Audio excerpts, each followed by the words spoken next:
I'm John Nichol. I joined the Royal Air Force in 1981, and as a young 18-year-old serviceman, remember watching the 1982 Falklands War unfold on my TV screens. Like many at that time, I wondered what it would be like to go to war for real. For the men who fought in the South Atlantic campaign, they found out all too soon what the reality of battle actually meant. Towards the end of the conflict, 3 para were tasked to attack Mount Longdon as part of the final push towards Port Stanley and eventual victory. I'm joined today by some of the survivors of that assault, a brutal battle which would claim the lives of 23 of their friends and colleagues.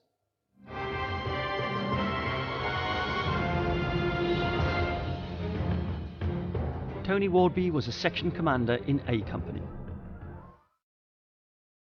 Tam Noble also commanded a section within the same company.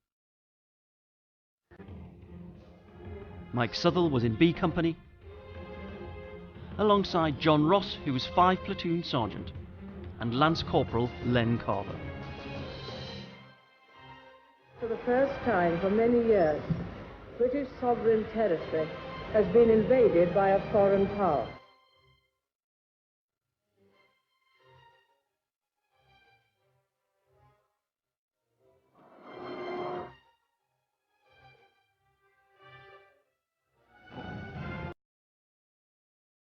So the 21st of May, you land at San Carlos. Tony, was it as you imagined, an opposed landing, an unopposed landing? What was it actually like going in? Well, it was surreal. We were late. I think something happened with 2 para because they had to go down scramble nets, I believe, or something. We were easy because we were in the back of these ships where you just go out with a landing craft. So we exited the back of the boat, and what I can remember was it was like a mill pond. And then suddenly I noticed on Fanning Head was getting rounds on it, artillery, and that was getting taken out, I believe, by the Special Forces, I think, or whoever was doing that. And it was just so weird. It sounds almost like a scene from a film. You know, the rounds going in. Yes. Well, I mean, Tam, it was unopposed, but it could have been chaos in actual fact. Yes. As we approached the beach, we then found out the depth of the water, okay, for the soldiers to disembark from the ship was too deep. So we then had to do a bit of pepper potting with the other boats, but we made it work. So we hit the landing point and went from there into the sea pod. And so you're dug in on San Carlos. Of course, San Carlos water known as Bomb Alley then and now, and the Argentines were coming in and attacking the ships in San Carlos water in Bomb Alley. Len, did you see that? Did you see what was happening there? Yeah, I was. My position was dug up on top of Windy Gap, and digging in, you could actually see the Argentine aircraft, and they were level with us coming down the valley. And the first time they come down, everybody opened fire on them, from 3 para, 2 para the other side. And in the end, they had to check fire on us because the problem being rounds were landing on each of us. We couldn't hit an aircraft at that speed, but we all wanted to have a go at it. But you was watching them go, and surreal as it is, at one stage 2 aircraft came down and watched them, and the pilots were, "All right, boys," and they were actually waving to us as they would come down Bomb Alley, down to have a go at the ships. Your memories of that time? Well, I had a grandstand view. Where we landed, my trench was in a gorse bush. My task was to cover, I think they used that big open area where we landed as an airstrip, put a lot of aircraft in. So I was looking basically at all the ships, and these pilots, brave pilots, coming in at 0 feet, dropping their bombs and watching them, some of them just getting blown to pieces because they got the rapiers going. At first I thought they were firing some form of airburst, and what it was the jet disintegrating when one of these missiles hit them. And I mean, presumably this is a real eye-opening vision of what war is going to be like. Yeah. You're sitting there and you're thinking, by that time, the focus changed. You're now in it, and you're doing all your drills, stagging on, patrols were going out. I mean, on the first night, I went out on a standing patrol for 15 hours, sitting in a gorse bush, watching an inlet that the OC thought might be a soft area. So all this is going on. And you got the normal admin, So and are you being attacked at this point, Mick? Is there any mortars coming in or We shells? weren't, our position, I was actually in lens section, our position wasn't on direct fire, it was just that the aircraft were ignoring us, of course, and going straight for the ships. So obviously for the supply line, and they maybe even thought some of our soldiers were still on those ships. And they were just sometimes below us, as Len said, sometimes level with us. Okay, and they just kept coming past. It was the air raid warning red. And I also remember at the time, it was air raid warning red for so many times that people even started to go, oh, not again. And even started to relax, even when it was air raid warning red. But as soon as the artillery guys, or I think the RAF got the rapier going and started taking the aircraft out, yeah, we had a grandstand view, as Tony said, of a battle that, although it didn't involve us, was going on. We had a grandstand view of it, the aircraft versus the ships. Of course, one of the things that happened was Atlantic Conveyor was sunk, and the helicopters, I think, that were meant to be transporting you guys halfway across the island, they went down. And so you did what all good paras have to do. Yep. You walked. We tabbed. Sorry, in the Air Force, we don't walk. We get a bus or something like that. Marines jump paras. Tabs like a quicker version of jumping. And a tab, I think it was 80, is it 80 miles or something like that you had to go forward? I think as a crow flew it was about 80 miles, but we made a lot of diversions on the way. But that was normal for us. We started walking and we were happier. We were sitting in defence in St. Carlos. That's not the parachute regiment way. We're never happy in a defensive position. And we'd been sitting there for a few days. So we were actually relieved when we actually got the kit onto our back and started to move. And we were moving then, you know, as we thought, we had various objectives on the way, and it was in many ways an advance to contact, and we were always looking to contact the enemy on the way, and we mopped up a couple of minor positions on the way until we got about 8 miles away from Mount Longdon, and we stayed there for a few days preparing for the attack. And so over the course of the Tam, what are you carrying? What are you know, what sort of weight are you carrying? What gear are you carrying? The gear that they had to carry was because obviously they'd lost the helicopters was webbing only and weapons. That was it. So most of your weight was carried on that kit. Was, I would say, up to 100 pounds guys were carrying. So you had 66mm machine guns. You were full in ammunition, if not even more. Extra grenades. All of it had to go. There was no bargains on its way. So that was it, push forward, push to Thiel Inlet, and that brought the best out in the guy because it was fit to fight. That's where it showed on the boys, and that's what they were good at, was TAB, and especially 3 Para, tactical advance to battle. By the time they reached the start line, the men of 3 Para were aware that in the midst of appalling weather, they would face 800 highly trained and well dug in Argentinians. B Company was tasked with taking 2 summits, codenamed Fly Half and Full Back. A Company would take Wing Forward. C Company would be held in reserve. You say your last goodbyes on the start line to each other. Yeah, I'll see you the other side, mate. But you know that somewhere in that time that you're going to lose someone. And those moments, as midnight approaches, as the start time approaches, Tony, any time for personal thoughts, or are you ready now? no personal thoughts. Thinking about what we're going to do, and responsibility I've got for the section and my platoon, and knew it was going to be a fight. I just was thinking about the battle drills, making sure the blokes were focused on what they had to do, and that was it. It's really just, and the fear, knowing that I've got to go and do it now. This is what we trained for. Got to go and do it.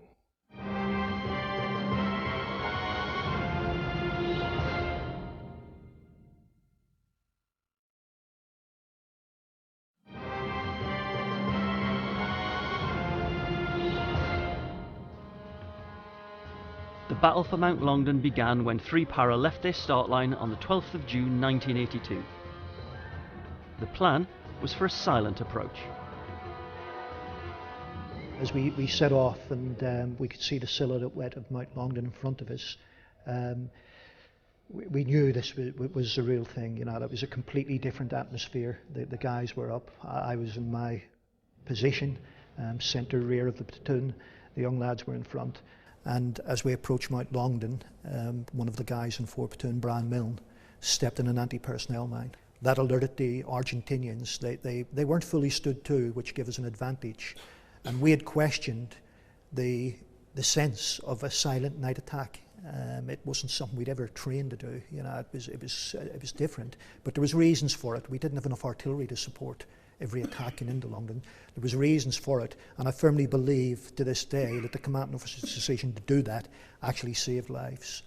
And although Bran walked in the mine, we were close enough to Longdon at that stage, certainly my platoon, 5 platoon, to advance very quickly and get in amongst the rocks and get in amongst the enemy. And are there rounds coming down straight away, Tony? Can you build a picture? Can you describe the scene for me? Hell. Absolutely horrendous. I think everybody on that hill was firing at me. That's what it felt like. I can't. The rounds, ammunition being fired was unbelievable. The tracer, they were putting up illumination shells that were making weird noises. I think it was from the cases that were falling. And bullets everywhere. Near. I know what close is. I know what very close is. And it was all of those.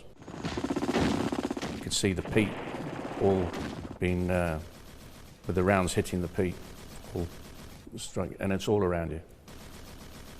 Absolutely horrendous. And I mean, if you're running through that, do you pause? I mean, do you pause for thought? I don't mean literally pause for thought. But well, if the rounds are all around you, I'm trying to imagine how you get out of it. Well, we didn't. We got the order to take cover, and we stopped.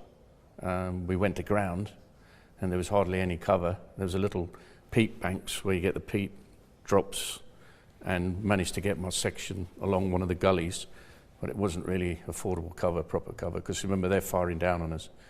And of course, we tab across the island and we get mist, rain, snow. In the night we attack. It was a crystal clear night with the biggest moon I've seen, and we were just silhouetted. They could see us. Len, your first images of the opening minutes of the contact? As Brian stood on the mine, we heard the mine go off, then Brian screaming.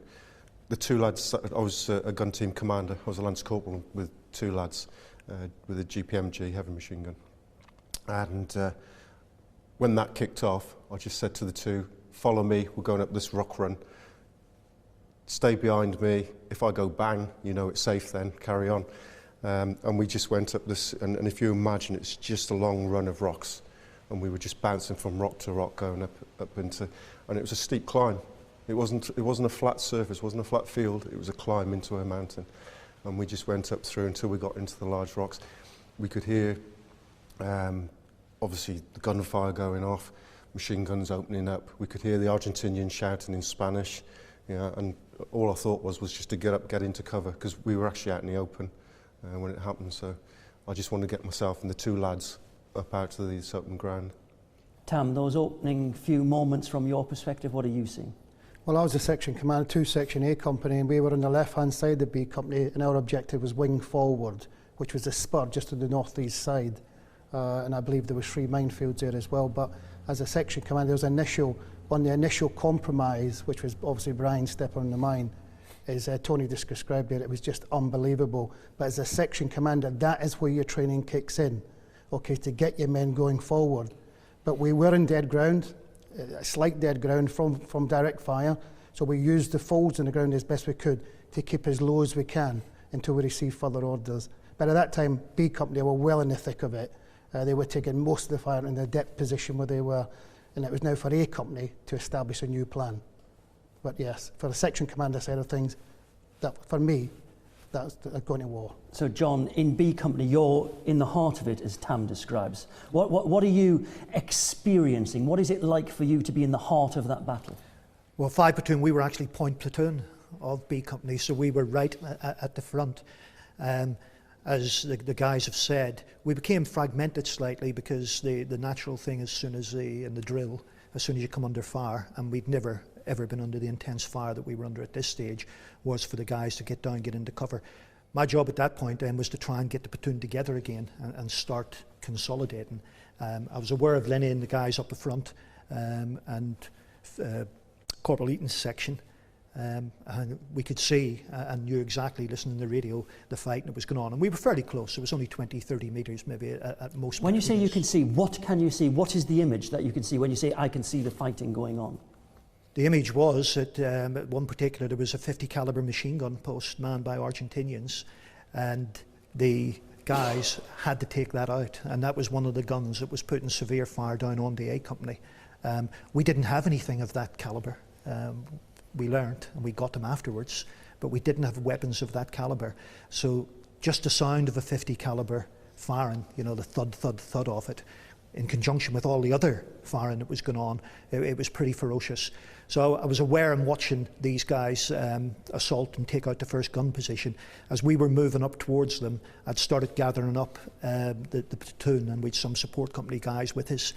And the first Argentinians that I encountered were actually behind, slightly behind and the right to us. They were confused, obviously, because we'd got into their position before they were alerted. And they spoke to us, you know, and there's many stories about the Argentinians taunted us or whatever. My own view was that they didn't know who was there. They were confused. And they shouted at us from the top of the rocks.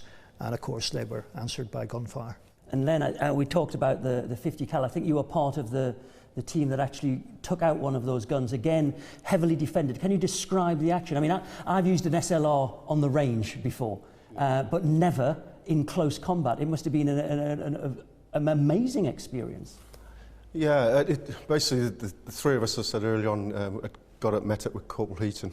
And if you imagine quite a steep rock face down, slab of rock, and they were leaning against, there was Corporal Heaton and a couple of other lads, and I joined up with him, and we started to have a conflab, and then I looked up and I could see this thing sticking to the sky, and we thought it was a radio aerial, big tube, and then an aerial on top, but then all of a sudden it dropped, and then it opened fire down towards A Company. We knew then it was a .5 caliber.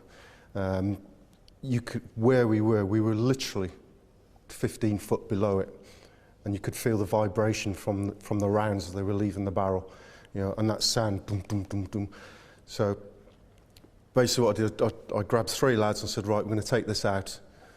Me and so-and-so are going up here on the right. You two go to Ben Goff and Dominic Gray. You two go to the left. We'll lob grenades in and fire into them.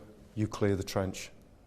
That's my job as a Lance Corporal to do, is to lead the guys. So I went up, we opened fire, threw grenades at them. Problem being was the grenades bounced off and rolled down the hill. So Graham Eaton obviously had to take cover down there. But the two lads went in and assaulted. There was 3 Argentinians in there. The 3 of them were dispatched, were killed in the assault. We then... Is this now hand-to-hand fighting, Len? Are you? I mean, you've got your bayonets fixed. Or are you shooting from a distance? No, this is from. We opened fire. Myself and the other lad that was with me. We opened fire from about 6-7 foot at the trench. While then the other, and it all happens at one go. So it was on like a count of 3. Stand by, 2, 3, bang, bang, bang, bang, into the trench, and then the other 2 lads then come steaming in, bawling and shouting, and firing from the hip into the trench.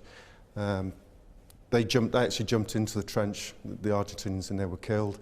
Gun was captured.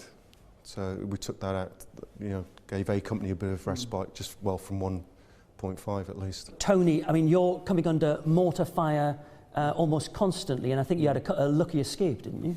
Yeah, let's say this fire continued, and we were, as Tom says, we were just taking cover best we could. And then got mortared my section, and I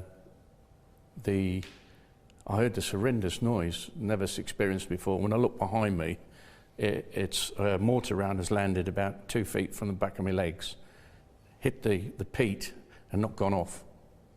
And then instantly later, as more mortars land, my machine gun bloke got hit, and he started screaming.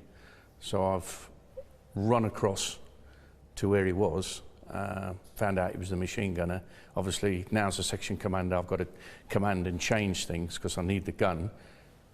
Get that swapped onto somebody else, take all the ammunition off him because he's got belted ammunition that we needed. Medic appeared, and he was taken away. And is there constant fire coming in around all of this? This isn't happening in slow, casual time? No, it's just ammunition being fired at, tracer, the ground, there's rounds hitting the ground, and then I went back into position, reorganised it, and what I can remember is, like Tam says, we were told to move around to the right. But that little phase what I was in, it's much frustrating because we couldn't get forward and get into the hill. I had a grandstand view of B Company. One that sticks in my mind is two machine guns firing at each other. I could tell the B Company one because of its distinctive short bursts as I taught, and the Argentinian GPMG was long slow bursts, and I could see them in the rocks. I mean, we weren't firing because I was aware that B Company had started attacking the hill, so we just had to sit there and taking this sustained heavy fire until we were told to move around, and then we started to move. And Mick, you're in the midst of this. You talked earlier about the fact that you've done all the training, you've done all the drills, you've done the rehearsals. What was the reality like for you? The reality of it was the training kicked in. It's the truth, the training kicked in. Everyone became a link man. We could see the fighting going on because of the flashes in the rocks. We could hear the noise of the Argentinians shouting. I could hear the noise of our own commanders shouting. Everyone was a link man, everyone was shouting. Because of the terrain, you couldn't rely on one person to pass messages. So everyone was shouting. I just remember the shouting, the screaming. I found myself with my section commander and another section commander called Corporal McLaughlin, okay, on the left-hand side of the rocks. John was on the other side with Corporal Eaton, etc. And we found ourselves down there in what became known as Grenade Alley, where they were dropping grenades on us from the top. We moved through, and the two corporals got everything together, and then we found ourselves at a rock, and somebody told me to go to the left-hand side of the rock, so I did. And I peered round, and I said, there's someone there. So somebody turned around to me and said, well, effing shoot him. So I went round, he was no further than 5 or 6 feet away from me, and I put about 5 or 6 rounds into him, and then came back. And then somebody said, is he still there? I said, well, he may well be, but he's no longer a threat, or that might not have been the words I used. When we went round, there he was on the floor. But that's the reality of that sort of handling. That's the reality. Unfortunately, I was quicker than him.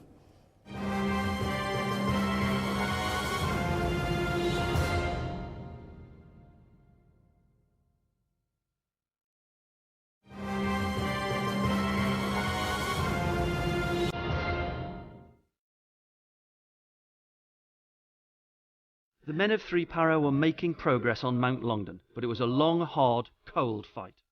For the British, it would turn out to be the costliest land battle of the whole campaign.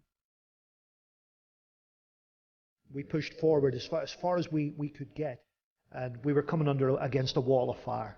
It was a wall of fire. It would have been suicide to keep pushing forward any further, and it was, in fact, that was the furthest point that B Company got that night before A Company came round the back. I was very aware through radio chatter and talking to the guys and the link men of what was going on down to the left, where Ian Mackay and 4 platoon were, and part of my platoon with Corporal McLaughlin. And I was aware of what 6 platoon were going through up to the right. They were suffering a lot of casualties as well. We could actually see the Argentinian positions that were firing at 6 platoon.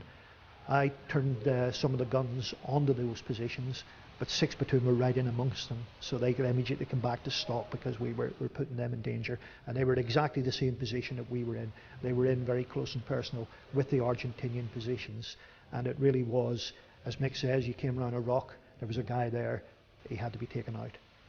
They were coming round, there was bunkers, you were coming through the rocks or climbing over the boulders, you were coming across another position. That position had to be taken out, and we just continued to push up. During that battle, there was no quarter asked, no quarter given. It was very, very close and personal fight. And you mentioned Sergeant Ian Mackay. His heroism, of course, is legend within the regiment and the battalion. Then I think you were part of the action. Can you describe what you know happened that night? Basically, there was a trench position which was holding everybody up, and Ian went forward with some of his lads. A couple of them were wounded and dropped. Ian carried on, and his body was found slumped over the trench position. And Mick, did you see Sergeant Mackay's body as well? Were you? I was mixed up with 4 platoon and 5 platoon under the command of Scout McLaughlin, who was just amazing, to be honest. After the 4 platoon had already mounted one assault, and they decided to do a recce to see if they could mount another one. The platoon commander got hit, and it was up to Sergeant Mackay to take over. Sergeant Mackay was actually my training sergeant in the depot as well. After the assault went in, he grabbed whoever was nearest to him. Okay, he went on to the assault because of the feature that we didn't actually see the assault. Okay, all I can remember is Scouts McLaughlin telling us to fire into likely enemy positions or where we could see the flash. Immediately after the sort of chaos stopped, a very good friend of mine called John Lewis. Okay, typical paratrooper, young NCO, right, get up, we've got to do something. And he just grabbed me. We went round to the rocks, okay, and we found 2 or 3 injured personnel, okay. We left one person, Sully Aladji, okay, to treat them, and myself and John grabbed me, okay, to go forward, and John confirmed and found where Ian Mackay was. I was just kneeling down, sort of, he was saying, is it him? And I went, well, I think so, you know, I don't know, okay, and it was. And then we started to we got engaged then because the Argentinians could then see us. And all I can remember is that Sergeant Mackay was dead on the position. And you have no time to stop to reflect on that, of course. You've got a battle to fight. Even though it was my platoon sergeant in depot and he was a great sergeant, okay. No, I didn't. I was upset. I was, because he was my platoon sergeant, but no, I didn't have time because, to be honest, you haven't got time to think. You just have to get on with it. Afterwards, then you come a little bit more reflective, I suppose. And of course, he was awarded a posthumous Victoria Cross for his incredible courage. But of course, the casualties are growing, and one of your friends, Neil Gross, I think it was, is hit. Yeah, after the assault by Ian Mackay, and we came back round the rocks, the most pivotal voice I remember is Corporal McLaughlin shouting orders, commands, etc., making sure everyone's okay, getting everyone together. And where the command came from, I have no idea, but he then started saying, right, get our guys. There was a lot of guys from 4 platoon injured and 5 platoon. Go and get our guys, get them back now. So everyone sort of ditched whatever they could, and we went out back down the mountain to find these people in the grass and the rocks. And unfortunately, I found myself next to a guy called Neil Gross, who I joined the army with. He's been very, very badly injured. Not just me, there was lots of people around him trying to help. But the young man was in an awful lot of pain. And we got him onto a poncho. But unfortunately for him, he wouldn't lay still, okay, because he was so badly injured. We did as best we could. We got him back to the regimental aid post.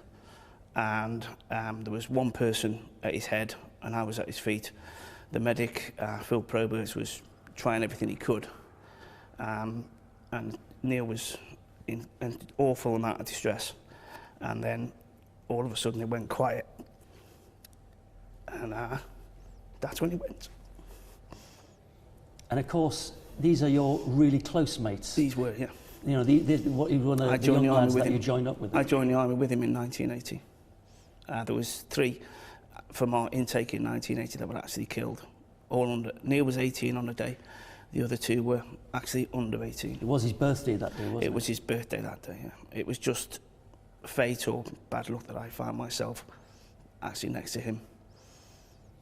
And as a young man, is that picture, that image of Neil, is that still with you? Yes, you can see. Very much. Tam, the weather conditions, we know that the Falklands can be changeable in their weather conditions. What was it like that night as you're getting ready to take up the next part of the attack? What can you see of the mountain? Well, now the attack is now fully blown. Complete compromise. There was smoke. There was a mist in the ground as well, which did not allow you to obviously use your IWSs or your night surveillance to be very difficult. The terrain was just difficult, as we explained before by John. But as we moved up there, you've got to remember when A Company was told to move to the right, we still had to move through minefields as well in that difficult weather.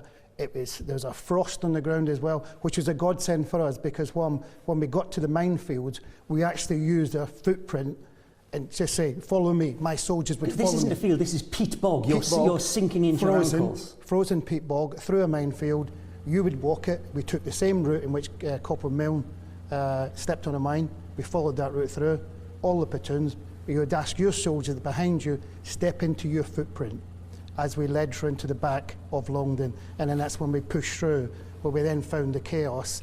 B Company reorganising themselves, sorting prisoners out, sorting casualties out, pushing them back to the RAP as well.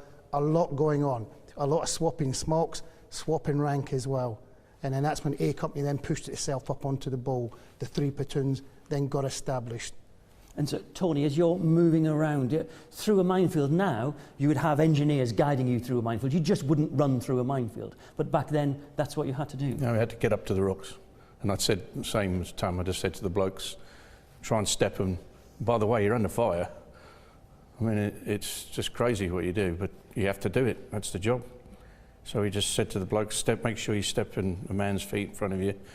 And if I blow up, make sure you take the radio and keep moving up into the rocks. But we had to get up into the rocks where B Company was. That was priority. And are you under fire as you're moving forward? Oh yes, Tom? Yeah. So complete fire on both positions. What is complete fire? What's happening? .5 Browning, machine guns onto you. They were also bringing in 155. Artillery started to come in later that morning. So there was a lot going on, a lot of chaos as well. So the guys trying to reorganise themselves. The chaos was, and I think what struck home for the soldiers was seeing the condition of B Company. They've now been fighting 5-6 hours, hard fighting. A Company pushed through those soldiers as well. And as you're moving forward, are you now encountering those heavily defended Argentinian positions as well? We started encountering on one incident where I was trying to get through some rocks, and I was aware of a section commander from B Company. The lads, I could hear them shouting, lobbed a grenade or fired a 66. I'd gone along this, tried to go through this little gully with my blokes behind us. And as they came up, there was this almighty fire. There must have been an Argentinian just on the left in a little hole and hit the section commander. The NCO, it was in a little other gully. I remember pulling the blokes through, and I was completely, I've never felt so helpless. I couldn't move. Because the fire was literally, if I'd gone left, I would have got probably all the rounds in my chest. I mean, you've all used the word chaotic, chaos. You've all, you've done those sections attack on Salisbury Plain. You've attacked the bridges. How different was it, John, in the prosecution of what you were doing? It was a corporal's war. It was a section war. And when I described chaos, the command structure was getting taken out. By the next morning after the battle, Lenny was one of my corporals. I had 1 corporal left. When we went into the battle, I started with 8. But really what happened in the battle and the chaos, it was chaotic with B Company, but what we'd done, we'd secured a foothold. We'd secured a foothold on the hill. We'd formed more or less a demarcation line between ourselves and the Argentinian positions, and A Company could then come through and, At great cost, of course. At great cost, yeah. We'd lost a lot of guys at that stage.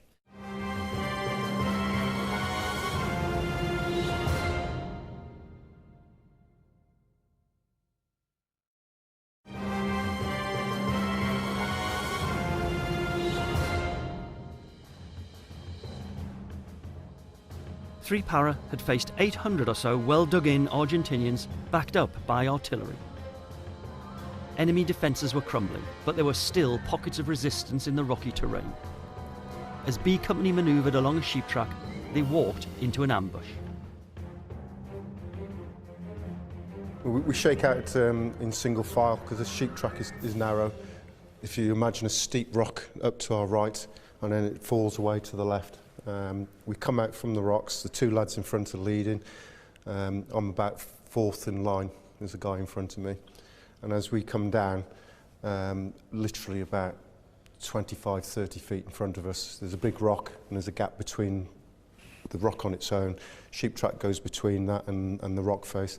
And an Argentinian soldier stands up and he actually says, "Hey, hombre." And he just, from the hip, lets fly a full magazine. Bearing in mind, they've got automatic weapons. Ours was single shot. The 2 lads in front split, take cover. The lad, unfortunately, in front of me was killed. He took quite a few rounds. I was diving for cover and I got hit The round went through my side, through my left lung, hit the front ribs and bounced back out again through my back. I ended up rolling down into this open patch, and then the next thing I know, up in the rocks above, there's 2 or 3 Argentinians who then start shooting down into me. Classic ambush zone. I'm in the kill zone. Start returning fire back at them, and then all of a sudden the blood comes pouring out my nose, out my mouth. My lungs collapsed. So I just then lay there, put my head in my hands, and think, hey ho, here we go. Like, you know, I had rounds landing between me. I had one go between my elbow and my head. And the next thing then, the 2 lads that I'd basically tabbed across the island with come out from cover, brought themselves into the kill zone, grabbed me and dragged me into cover. Saved your life. Yeah, definitely. If I'd have been there any more time in there, see, when you're lying there and you're in pain, there's blood coming out your nose, coming out your mouth, it seems like it's taken hours. It really did. I just lay there. But they said it was a matter of seconds. That once I'd been hit, because this round hit me, it knocked me back 6-7 foot. And then I rolled down into this open area, and I was probably there 10-15 seconds at the most. I could hear people shouting down to me, you hit, and I was burbling because I couldn't talk because of the blood coming out of my throat, like, yeah. So, but they came down and dragged me in. And did you expect to die? Because I've been in a similar position where I expected to die and found it actually quite a calming experience in actual fact. I was calm, yeah. Like I said, I just put my head into my arms. I'd gone like this, and I just lay there and I thought, yeah, see ya. There's nothing that you can do, is there? There was nothing I couldn't do. I couldn't move. There was just rounds bouncing all around me. To give someone an idea of it, Saving Private Ryan, if you watch the opening scene, the landing on the beach, don't watch the scene, close your eyes and just listen to the rounds coming in. That is what it was like. That noise of a round going over your head, landing, hitting the ground in front of you. The next thing is then I come round again, and 9 Squadron Para Engineers and the cooks had come up the hill with stretchers, carrying ammunition, dropped that off, and they were taking the wounded down to the aid post. They come up with 2 stretchers. There was 3 of us, two were legs and myself. The medic prioritised, said, right, Len goes on a stretcher, Graham on a stretcher, Frank will have to stay here. And I said, no. I said to the 9 Squadron, I said, you help me down, I'll walk down. And it was one of the most painful episodes of my life, I will say. But the 2 lads got taken down on the stretcher, I'm walking behind, and as we're walking down, artillery fire comes in. And with that, the 9 Squadron lad throws me on the floor, and I was bigger than him, but he still managed to, he wrapped himself around me to protect me. And the round landed about 15 foot from us. Luckily, the ground where it hit didn't hit the rocks, it hit a soft patch in between the rocks. So all the explosion went up in the air, but it was, the vibration from it, it was just, and I just thought, I've survived getting shot, I'm going to get blown up now. These sods are definitely after me, like, yeah. But you had a lucky escape. Lucky, yeah. Someone was looking after me. Tam, you know, the battle's approaching its end game now, and A Company, I think, is moving towards the final ridge line. What was the plan as it approached its end game? Well, if I can take it from the bow, really, because we pushed through B Company and we reorganised there. At that time, we had a 2IC Captain Freer, who was taking control of the .5 Browning. He fired it back towards Yardington, the one that was used on B Company. Sergeant Mark French, Sergeant Phelan, we're all working on those guns. We sorted ourselves out. We calmed our soldiers down in the bow. We even actually had a cup of tea. And we sat there. I made in the midst of the in the battle. Yeah, we had a cup of tea. That's proper paras, isn't it? Having a brew in the midst of the battle. Sat the boys down. It's gone all over us. Just keep the guys calm. We were then told at that stage, look, get off your weapon, because B Company now, obviously they had problems getting through the rocks. A Company took the decision to take our weapon off, fill our pockets full of ammunition, so we could get through the rocks faster. So we could be nimble as a greyhound, push forward in small fire teams, fire manoeuvre, and take out positions. So we'd fixed our bayonets, we'd put a radio, strapped our radios onto our bodies, filled our pockets full of ammunition, took sacks as well, extra grenades, and then we pushed forward. And Tony, from your perspective, as you're approaching the final objective, what are you seeing? Well, I remember the light coming up, and I was thinking, well, that's good. We could probably locate these bunkers a bit easier. And they had brought up extra artillery just before we attacked. I can remember that whistling in it.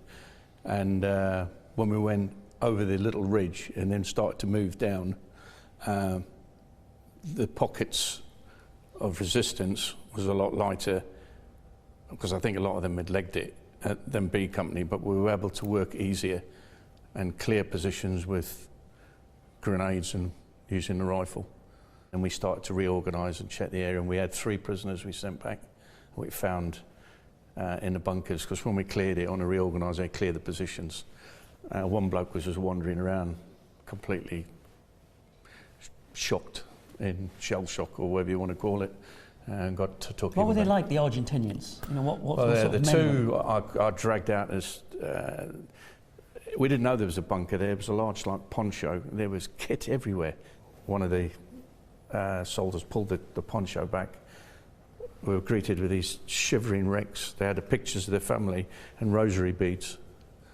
And we got them out, and they looked unfed, they looked unkept, they looked really hadn't been looked after by their NCOs. Did you feel sorry for them? Yeah, a little bit, I suppose. I was thinking, poor buggers, like, get them back to the Sergeant Major and get them out of the way. You know, for your war's over, off you go. And Tam, as you hit the objective, as you take that final objective and you can look over towards Wireless Ridge and Port Stanley, is there a sense that your part of this battle is over? Does it almost feel ended? Well, that was our mission. I believe it was the mission ended, but you also have in the back of your mind that something else is going to happen, and that was counterattack. Because by that stage we had used our own ammunition, we used the ammunition they had because some of it was compatible. We were getting low on water, as Tony's just mentioned there. We couldn't get our rations forward. So we're now in a pretty vulnerable stage, but that's just a part of our routine. When you get to that stage, the next thing is you look at counterattack. But as far as I was concerned, my section commander, I felt that we had done our bit. That was it, finished. Was there a sense of relief? No, not immediately, because it wasn't really until 2 or 3 days later when there's a calming, there's a lull in the battle. So in actual fact, I mean, the 14th of June, the Argentinians surrender. So a couple of days, and I know that you're being shelled for another 24 hours, but the 14th of June, when the surrender comes through. John, when you heard about the surrender, a sense of relief, a sense of victory? Yeah, when the surrender came up, we were ready for the next stage, and the next stage was taking Stanley. So we'd already prepared for that. We'd had orders for it, we'd re-ammoed. B Company were actually the reserve company then for taking Stanley out. But while A Company had pushed through, we had gone firm, obviously, and done what we always do, get a brew on. And we suffered a bit during that period, and that was actually one of the worst parts for me personally, after A Company had pushed through. So we still had a lot of grief to put up with prior to the Argentinian surrender. Mick, when the Argentinians surrender? Yeah, it felt a bit of relief, bit happy, but very sad, obviously, because as John said, they had a lot of grief to deal with, the loss of our colleagues, etc. I can remember we were told to take our helmets off and put our berets on. It's a famous picture, of course. Of course, it's yes. And John also said we were all re-equipped for the attack on Stanley. I had an SMG on my back, I had an SLR, okay, I had about 3 or 4 66s, more grenades than I think I've ever seen before or since, and we were ready to go. And then the command came up, and I can remember distinctly watching 2 para, who were on our sister battalion on Wireless Ridge, and 3 para, and then it became what can only be described as a race. Who can get to who Stanley was going first? to be the first ones into Stanley. Whoever was going to be the first into Stanley, they weren't going to have a green beret on. That was for sure. And the 2 battalions literally raced down there. Okay, there's always arguments about who was first. Doesn't really matter. But there was a sense of relief, and also in the back of our mind, obviously the grief of losing really, really good friends and colleagues, etc. So the battle for the Falklands, 255 British dead, obviously hundreds wounded. I think the Argentinians are 700 dead and thousands wounded. For you guys on 3 para, 23 dead, which is a figure which is unprecedented. Today would just be simply unacceptable. But 23 dead in one battle is an astonishing figure, and 43 of your mates wounded. The question that many people will ask then, Len, is, was it worth it? Definitely. Definitely. There's no question to it. And I'll challenge anybody that would say anything different. Mick, you lost mates. Was it worth it? Absolutely. You've only got to go back to the Falklands, as I was very fortunate to do, thanks to Tam, and to see the appreciation of the people down there to know that it's worth it. It has to be. We're not politicians, we're soldiers, and for us it was British soil, it's our soil, it had been invaded, and we're going to get it back. And we did. What goes on after that has got nothing to do, to be honest with us, but I, along with Len, would challenge anyone to, if they said, oh, I don't think it was worth it, well, go down and ask someone who lives in Port Stanley if it was, and you'll get a different answer. So what's that, 33 years ago now, Tony? What do you think back on that time? Do you look back on that time? Not a lot. This is the first time I've probably spoke about it, especially on in public. Why is that? Don't know, I just wanted to, I think I needed to get on with, because I left the army and got another job, family were growing up, and I focused on other things, riding my motorbike, and I learned to fly, got a pilot's license. Well, I don't do it anymore, but did things like that. And you've got to move on, and people handle it differently. But I can assure you that leading up to this, I've had a few dreaming at night, and of course it's brought it back a little bit, start thinking about it. But I agree, it was worth it. The little thing I can say is that when we landed in Teal, we took Teal out, and there was no Argentinians in Teal but one bloke in the manager's house, and the Sergeant Major woke him up with a 9mm in his head. And I can remember knocking on one of the houses, because it was pitch black at night, and the lady came down, because she doesn't know who it is, they live in the middle of nowhere, as you know. And I said, I can't remember what I said, I said something like British forces or something like that, there's nothing to worry about. And she opened the door. Well, her whole, demeanour, and just seeing, she couldn't believe it. She said, where have you come from? I said, well, we've walked from Port St. Carlos. And she said, oh, and she cried. Yes, it was worth it, definitely. Len, I mean, we talk about the after effects of battle. Did you suffer any, what we would now recognise as post-traumatic stress disorder? Do you have any of those issues? Yeah, 12 years ago I was diagnosed with it. It took 20 odd years to come out. Yeah, dreams, etc., etc. Yeah. But it's important to recognise it. You are wounded physically, and you can see that, but you can still be wounded mentally. Oh, God, yeah, yeah, yeah. It's it can be little things which can just spark it off. It can be someone telling you their opinion, which can spark it off. It can be just seeing something, just something on the TV, just watching a program about it, So it's a big thing, and the army now have got better in recognising it. At the time, it was soldier on, son, get on with it, and you did. You didn't talk about it. When we got back, we didn't talk about it. I had things to focus on. Anyway, I got back. My son was born on the 28th of July, my first son. So, and he's named after my best friend that was killed in 6th Platoon. So, I had that to focus on, and that sort of took the sting out of things for a few months. And I think then you get back into battalion life. You get back with, with your sarge and your corporals and all the rest of it, and suddenly you're back into it. And those things don't matter anymore. Tam, Len's not the only one to name a son after the battle, is he? No, he's not. My son, Jonathan Longdon Noble, he was obviously a Falklands baby after the trip down. And you named him after Mount Longdon? We named him after Mount Longdon, yes. Just so that name could carry forward into the future. My son followed my footsteps. He joined the 3rd Battalion, the Parachute Regiment. He spent 5 years there.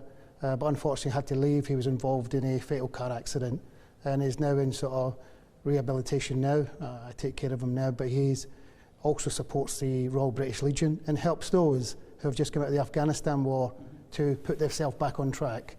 I mean, it's interesting that you went through that battle. You've all spoken about, the rounds coming in, dodging rounds coming in between your arms, and you survived it, and your son was in the paras, but then life sometimes just takes such a rotten turn. Yes. I mean, how do you look back on your period in the military and your survival at Mount Longdon? I was trained by the best. I joined the parachute regiment. From the start, from recruit soldier, the motto is ready for anything, and that's the way it's all the way through my career. Finishing off 30 years, working through all the ranks to regimental sergeant major, and then going commission for 6 years within the battalion. Had a fantastic life. They trained me to do what I had to do, and that's what we've done in the Falklands. We followed the order out from Maggie Thatcher to go and defend the Falklands, and we've done that well. She sent the best. Simple as that. John, are you proud of what you did? Absolutely, absolutely. And the Falklands was probably the icing on the cake in our time. But we believed then, as we still believe, that we are the best regiment in the world. We certainly are the best in the British Army. What went before, we're a very young regiment, but the history that we tried to follow, places like Arnhem, was a hard act to follow. We believe we've done our bit, and the guys now who have done subsequent battles in Afghanistan and Iraq are exactly the same. They're exactly the same. So yeah, I'm immensely proud of my time in the Parachute Regiment. I'm immensely proud of what we've done on Mount Longdon, and the bonds that we formed within our time in the Army. I think it's fair to say we're strengthened by what we all went through on Mount Longdon together, and those bonds are as strong today as they were back then.